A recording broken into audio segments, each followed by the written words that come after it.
விழுப்புரத்திலிருந்து நாகப்பட்டினம் செல்ல புதியதாக அமைக்கப்பட்ட 4 வழிச்சாலை தரமற்ற முறையில் போடப்படுவதாகவும் சாலை திறப்பதற்குள்ளாகவே பாலங்கள் உள்ள பகுதியில் பேட்ச் ஒர்க் செய்யப்படுவதாகவும் வாகன ஓட்டிகள் குற்றம் சாட்டியுள்ளனர். கூடுதல் தகவல்களுடன் இணைகிறார் செய்தியாளர் குணாலன். குணாநிதி, தொடர்ந்து அந்த இடத்தில் என்னென்ன நிலவரம் இப்போது இருக்கிறது என்பது குறித்த விவரங்கள்.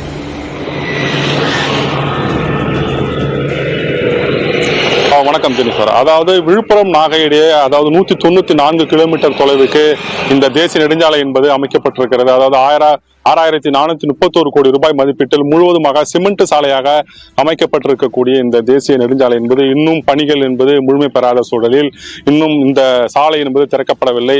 இந்த சூழலில் தான் இந்த சாலை என்பது தற்போது மிக மோசமாக சேதமடைந்திருக்கிறது. பல இடங்களில் விரிசல் விட்டிருக்கிறது.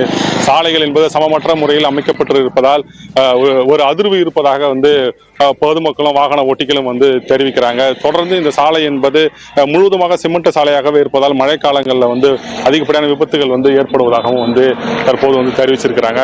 தற்போது இது குறித்து பேசுவதற்காக நம்மிடையே பார்த்தீங்கன்னாக்கா வாகன ஓட்டி ஒருத்தருக்காக நம்ம அவர்கிட்ட கேட்போம். இந்த சாலையில பயணம் பண்றீங்க, இந்த சாலை எப்படி இருக்கு?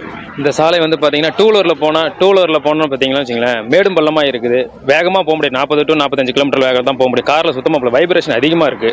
அதே போல மழை பெஞ்சுன்னா வழிக்கு தான் கீழே விழணும். தார் ரோடு இருந்தால் கூட நல்லா இருந்திருக்கும். பட் சிமெண்ட் ரோடு ரொம்ப ஒரு படும் கேவலமாக இருக்குது ஆக்சுவலி. ஆனால் வேகமாக போக முடியாது. மேடும் பள்ளம் அதிகமாக இருக்குது. கொஞ்சம் பார்த்து தான் நம்ம போகணும். இல்லை கீழே அடிபட்டு தான் ஆகணும் நம்ம. தேங்க்யூ.